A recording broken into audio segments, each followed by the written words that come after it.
पत्रकार परिषद घेतली आणि त्यांनी असंही म्हटलं की तुम्ही जर त्याला उत्तर द्याल तर दुसरा एपिसोड रेडी रहेगा, के बाद दूसरा एपिसोड वो रिलीज करेल. अरे भाई, अरे आता बाबा, जयकुमार गोरे एका सामान्य कुटुंबातला एक सामान्य शेतकऱ्याचा रेशनिंग दुकानदाराचा मुलगा आहे. गेल्या 20 वर्षापासून 4 वेळा विधानसभेला निवडून आलेला आहे आणि तो जनतेने निवडून दिलेला आहे. मी कुणाच्या मेहरबानीवर, मी कुणाच्या सुपारीवर राजकारण करत नाही आहे. मी सामान्य माणसाच्या हिताचं राजकारण करतो. मी प्रस्थापितांच्या विरोधात लढून इथपर्यंत आलो. मग पवार कुटुंब असेल, असे अनेक कुटुंब संस्थानिक असतील, त्या सगळ्यांसोबत माझा लढा झाला. मी जे भोगलंय ते राजकारणात कोणी भोगलं नाही. मी ज्या परिस्थितीत राजकारण केले, कदाचित माझ्यामध्ये ती क्षमता नसती तर माझ्यासारखे अनेक राजकारणी जे उभारते सामान्य कुटुंबातले, त्यांच्यामध्ये प्रचंड क्षमता होती, पण ते हे प्रस्थापितांच्या समोर टिकले नाही, म्हणून ते राजकारणात संपले. मी लढाई करून इथपर्यंत आलेलो आहे.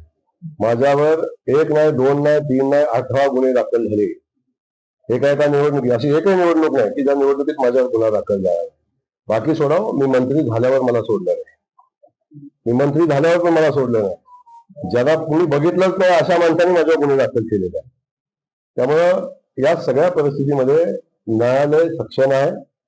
माझ्यावर 18 गुन्हे दाखल होते, त्यातले 15 गुन्हे निर्दोषत्व सिद्ध झालेलं आहे. 3 गुन्हे माझ्यावर पेंडिंग आहेत, त्याची चौकशी चालू आहे आणि त्याचा निकाल आल्यानंतर जे काय होईल ते स्वीकारेन, मी काळजी नका करू. परंतु या सगळ्या परिस्थितीमध्ये मी आजपर्यंत या सगळ्यांना परिस्थितीला सामोरं गेलेलो आहे. आज आपण बघता अनेक लोकांना जयकुमार गोरे, ना सातारा जिल्हा असेल, सांगली जिल्हा असेल, सोलापूर जिल्हा असेल, पुणे जिल्हा असेल, अनेक लोकांना जयकुमार गोरेंची अडचण झालेली आहे. हे आपल्यालाही ज्ञात आहे. पण मला एक सांगायचंय, मी त्या भगिनी आहेत माझ्या, मी त्यांच्या विरोधात कधीच काही बोलणार नाही. परमेश्वराने त्यांना सुबुद्धी द्यावी. त्या पण सामान्य कुटुंबातून आलेल्या आहेत. सामान्य कुटुंबातला माणूस जेव्हा राज्याच्या नेतृत्वामध्ये, राज्यामध्ये आज मंत्री म्हणून काम करतो, तेव्हा किमान हा संघर्ष उभा करत असताना काय यातना भोगलेल्या आहेत किंवा आपल्या एखाद्या वक्तव्याने याच्यावर काय परिणाम होईल याचा विचार मला वाटतं त्या बुद्धिवंत आहेत असं म्हणतात त्या. तेव्हा त्यांनी कधीतरी विचार केला पाहिजे. आणि सगळ्यात महत्वाचं काय आहे, आपलं ब्रीफिंग वस्तुस्थितीला धरून आहे का नाही याची काळजी घेतली पाहिजे. आपल्याला ज्या ब्रीफ झालेला आहे ते तर व्यवस्थित काळजी घेतली पाहिजे. त्यामुळे बिलकुल चिंता करू नका. एक नक्की, मी कधीही कुणाच्या वाटेला जात नाही. मी कधीही कुणाचं वाईट केलेलं नाही. म्हणून माझी विनंती आहे की कारण नसताना दिवसाचा प्रयत्न करू नका. मग सोलापूर शहरातले असतील, ग्रामीण भागातले असतील, सातारचे असतील किंवा अन्य कुठले असतील, सगळ्यांसाठीच माझी सूचना आहे. मी कधीही कुणाचं वाईट करत नाही, पण विनाकारण त्रास दिला तर मी उत्तर द्यायला कधी कमी राहत नाही. त्यामुळे माझी विनंती आहे की या सगळ्या परिस्थितीमध्ये वस्तुस्थिती आपल्या सगळ्यांना माहिती आहे. बालाजी सरोवरच्या 5व्या मजल्यावर काय होत होतं याचे आपण साक्षीदार आहात. तुम्ही बघितले असेल, तुम्ही होता तिथं, तुमच्यासोबत काय काय झालं तिथं. त्यामुळं या सगळ्या गोष्टीचे साक्षीदार आपण आहात. बालाजी सरोवरचा कॅमेरा आजही चालू आहे, त्यातलं एकही मिनिट शूटिंग काढलेलं नाही.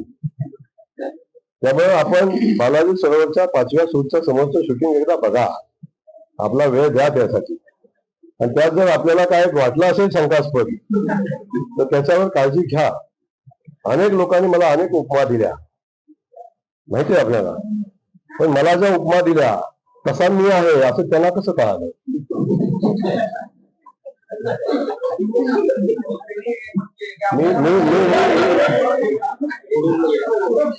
म्हणजे मी असं आहे असं त्यांचं म्हणणं आहे. मग त्यांना अनुभव कधी आला असा आहे म्हणजे या सगळ्या गोष्टीचा. त्यामुळे या सगळ्या गोष्टी आपण तपासून बघितल्या पाहिजेत ना. त्यामुळे माझं म्हणणं आहे की या ब्रीफिंग प्रॉपर झाली पाहिजे. जयकुमार गोरेला एवढं सगळं बोलताना एकाही ब्रीफिंगची आवश्यकता भासलेली नाही.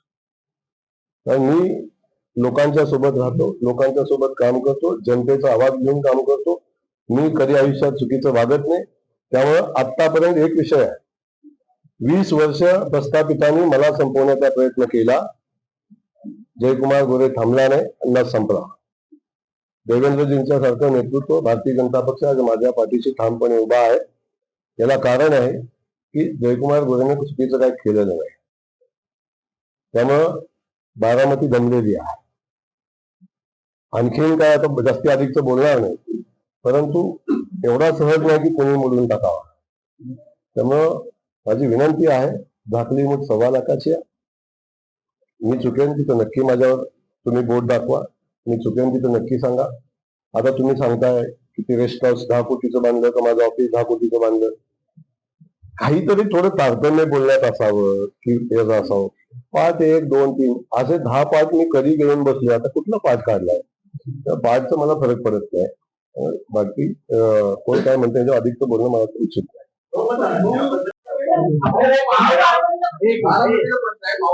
गंभीर आरोप आपल्यावरती भ्रष्टाचार केलेले आहेत. ते आपले मेडिकल कॉलेज आहे आणि त्या कोविड कालावधीमध्ये तुम्ही मयत लोकांचे पैसे लाटले असा देखील त्यांनी गंभीर आरोप सुषमा अंधारेंनी केलेला आहे. त्याला काय उत्तर?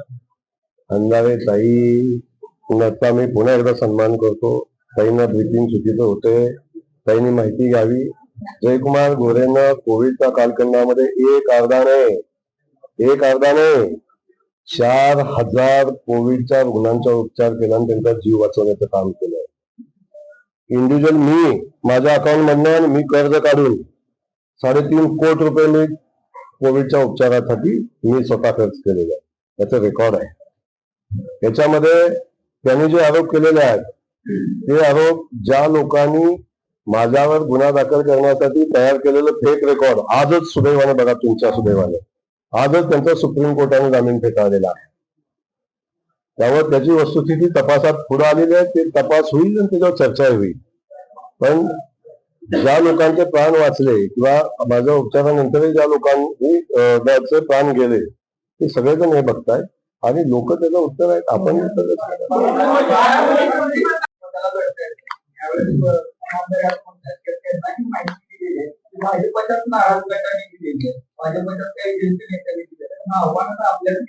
हम किसी के रास्ते में जाते नहीं, जो अपने रास्ते में आता है उसे छोड़ते नहीं.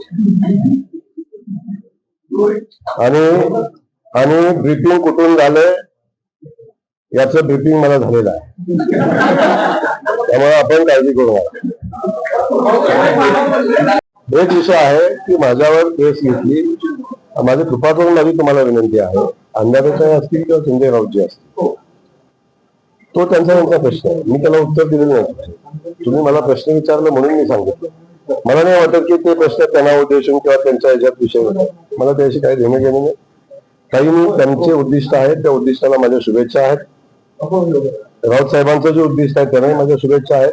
आणि त्यांनी शिव्या देण्याने त्यांची उंची लोकांना कळते आणि माझ्यासारख्या माणसाला शिव्या द्यायला लागतात. याचा अर्थ असा आहे की मी शिव्या देण्याच्या पात्रतेचा आहे. अमित शहा हे नालायक गृहमंत्री आहेत असं पृथ्वीराज चव्हाण म्हणतात.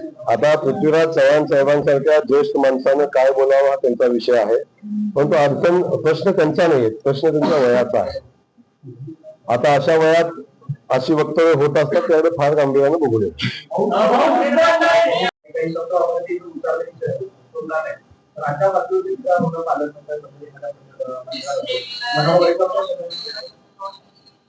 एक तुम्हाला सांगतो,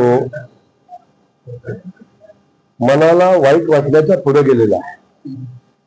कारण असे अनेक प्रसंग आयुष्यभर घडलेले आहेत आणि कुणाचा वाटायला नाही आले.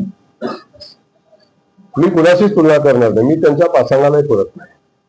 छत्रपती शिवाजी महाराज असतील, त्यांचं ते जेव्हा स्वराज्य स्थापन केलं तेव्हा सगळ्यांनी त्याचा सन्मान केला असतो.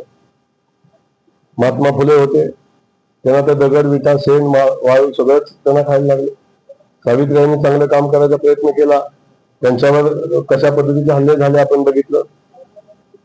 म्हणजे या सगळ्या गोष्टी डॉक्टर बाबासाहेब आंबेडकरांच्या बाबतीतला विषय असेल तेही तुम्ही सगळे आपल्या सगळ्यांना इतिहास माहिती आहे. त्यामुळं चांगलं काम करत असताना काही गोष्टी सहन करायची क्षमता तुमच्यामध्ये असायला लागते. त्यामुळं ठीक आहे, अवश्य अशा काही गोष्टीनं वाईट तर वाटतं, वेदना तर होतं. शेवटी मलाही मुलं आहेत, मलाही बायको आहे, मलाही या सगळ्या गोष्टी आहेत, वाईट वाटतं. पण आता या सगळ्यासाठी कुटुंबही तयार आहे, मुलंही तयार आहेत, बायकोही तयार आहे, मी तयार आहे. पण त्यावेळेस आव्हान लोकशाही मराठी ऐका, पहा, जागरूक रहा.